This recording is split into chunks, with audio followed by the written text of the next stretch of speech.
नंद जशोदांक हर गौरी पूजन केते जन्मर तपस्या परे कृष्ण को पुत्र रूपे पाई वात्सल्यमयी माँ जशोदा और नंद बाबा गोपपुर रे आनंदरे काल काटुथांती।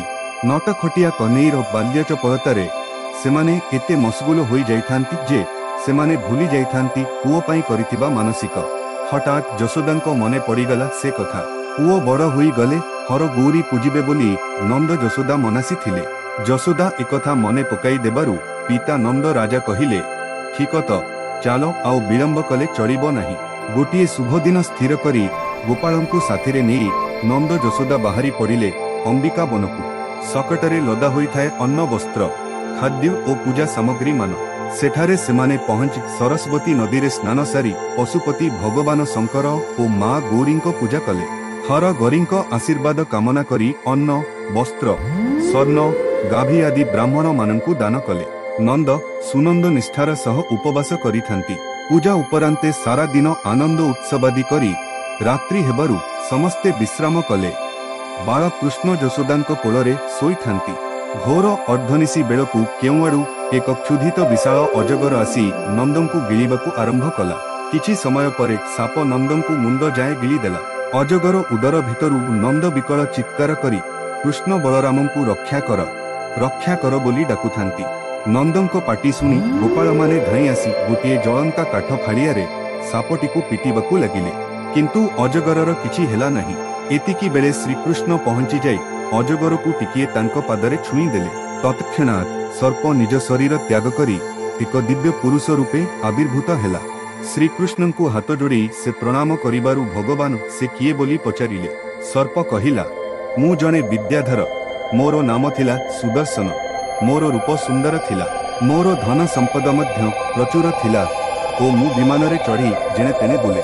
बुलु बुलु मु दिने केते जण अंगिरा गोत्री ऋषि मानंकु देखिली। सेमाने खूब कुत्सित देखा जाउथांती। सौंदर्य गर्वरे मु सेमानंकु उपहास कली। सेमाने क्रुद्ध होई अजगर जोनिरे पड़ बोली मोते अभिशाप देई देले। सेही मुनि माने प्रकृतरे अभिशाप देई मोते अनुग्रह करिथिले। सेही साप फलरे चराचर स्मी आपणक चरण स्पर्श मु प्राप्त होईछि। आपणक चरण स्पर्श पाई मु वर्तमान साप मुक्त होईगली। हे परम मंगल भगवान, हे प्राणीर परम गति, मु आपणक चरणरे शरण गली। मोते एबे मो निज धाम को फेरी जीवाकु दियंतु। एपरी भगवानक गुण कीर्तन करी सुदर्शन प्रभुंकु परिक्रमा कले ओ दिव्य शरीर रे धाम को चली गले। नंद मध्य अजगर ग्रास कबलरु मुक्त हेले। ब्रजवासी माने श्रीकृष्णଙ୍କ एही अद्भुत लीला देखि आश्चर्य हेले एवं व्रत समापन करी सेही कथा आलोचना करी करी ब्रजपुर को फेरी आसिले। आउ दिनकर कथा से दिन राति श्रीकृष्ण और बड़ भाई बलराम गोपी मानक सह विहार करुथिले। पीतांबर नीलांबर पिंधि दुई भाई बहु दिव्य भूषण रे भूषित होइथिले।